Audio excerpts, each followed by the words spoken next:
दोस्तों आदाब, अस्सलाम वालेकुम।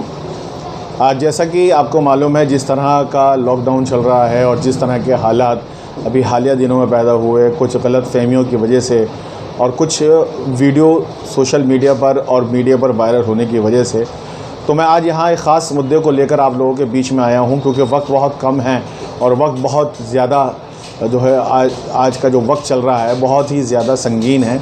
ऐसे में अगर हम गलतियां करेंगे तो नुकसान देश का होगा और देश का नुकसान हम किसी भी हालत में बर्दाश्त नहीं कर सकते। कि अभी देखा गया है कि कुछ धर्म के नाम पर, भाषा के नाम पर, वेशभूषा के नाम पर कुछ लोग जो है लोगों को परेशान कर रहे हैं, सब्ज़ी वालों को, और जो सामान बेचने वाले हैं, या कोई अगर व्यक्ति मिल जाता है रास्ते में, तो मैं उन लोगों को बताना चाहूँगा कि जिस तरह का ये एक्टिविटी आप लोग कर रहे हैं, ये सरासर कानून की ख़िलाफ़ वर्जी है। आप उसको मारते हैं, गाली देते हैं और जाति सूचक सब बोलते हैं, तो ये आईपीसी की धारा 153A और B का उल्लंघन है। और इसके अलावा 323, 324 इस प्रकार की बहुत सारी ऐसी धाराएं हैं जो भारतीय कानून में मौजूद हैं। और अगर किसी भी व्यक्ति ने इस तरह का कोई भी अमल किसी व्यक्ति के साथ किया, किसी उसके धर्म के नाम पर, जाति के नाम पर या उसके वेशभूषा के नाम पर, तो मैं बता दूं ये कानून के ख़िलाफ़ है और इसके सज़ा 3 साल से लेकर 10 साल है। गैर ज़मानती वारंट भी आपका निकल सकता है, आपको 10 साल की सज़ा भी हो सकती है, हज़ारों रुपए का जुर्माना भी हो सकता है। आप तहश में आकर वीडियो देखकर मोबाइल और सोशल मीडिया पर आप जिस तरह भड़क रहे हैं मेरे दोस्त, ये वक्त नहीं है भड़कने का, ये एक दूसरे की मदद करने का वक्त है। आप समझ रहे हैं किसी गरीब को मारकर, लाठी मारकर आपने बहुत महान काम कर दिया, तो मैं आपकी जानकारी के लिए बता दूं, आपने अपने लिए, देश के लिए नुकसान किया है। मैं यहाँ किसी की वकालत करने नहीं आया हूँ, मैं सिर्फ़ और सिर्फ देश के कानून की वकालत करने आया हूँ। कोई भी व्यक्ति, चाहे वो किसी भी धर्म समाज से हो, अगर किसी व्यक्ति को वो धर्म के नाम पर प्रताड़ित करता है तो वो देश का दुश्मन है, वो भारत के कानून का दुश्मन है। तो मैं आपको बता दूं, जिनके साथ ये लोग बदतमीज़ियाँ कर रहे हैं, सब्ज़ी वालों के साथ, रिक्शा वालों के साथ, या जिस तरह के किसी भी व्यक्ति के साथ कर रहे हैं, तो आपके पास 100 नंबर का एक फ़ोन नंबर है।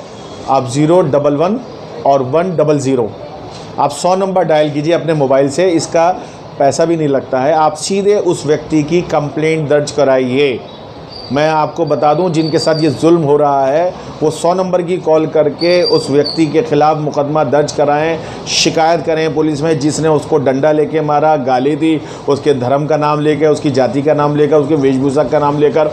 तो आपको ये अधिकार है भारतीय कानून में, धारा 153A और धारा 323, 324 और इस तरह की अनेकों धाराएं हैं जो इस तरह के कानून के लिए बनी हैं। या अपने नज़दीकी थाने में जाकर लिखित में 2 शब्द लिख कर दीजिए, आपकी सुनवाई होगी। दिल्ली पुलिस ने इस तरह के कई मामले क्रैक कर दिए हैं और कई लोगों को, ये जो आपका south west DCP RP Meena साहब हमारे, उन्होंने बहुत अच्छी कार्रवाई करते हुए उस व्यक्ति को अरेस्ट कर लिया है। प्रवीण बब्बर जिसका नाम था, जिसने धर्म का नाम लेकर गाली दी थी और लाठी बरसाई थी सब्ज़ी वाले पर। इसी तरीके मैं आपको बता दूं, कानून अपना काम कर रहा है। जो लोग मजलूम हैं, जिन पे जुल्म हो रहा है, उनके पास ये बहुत बड़ा हथियार है। देश का कानून आपके साथ है, हिंदुस्तानियों के साथ है, चाहे वो हिंदू हो या मुसलमान हो। मैं बार बार कह रहा हूँ कि अगर किसी को इस तरह से कोई परेशान करता है तो आप 100 नंबर की कॉल कीजिए। टी कमीशन का भी एक नंबर मैं आपकी डिस्क्रिप्शन में डाल दूंगा, उस पर भी आप फ़ोन करके शिकायत दर्ज करा सकते हैं। मगर सबसे पहला आपका नज़दीकी थाना और 100 नंबर की कॉल करके आप प्लीज़ इसकी कंप्लेंट ज़रूर दर्ज करें। 9 बजे से पहले ले। आज शाम को भी लॉकडाउन बंद रहेगा, शाम को भी मार्केटें नहीं खुलेंगी।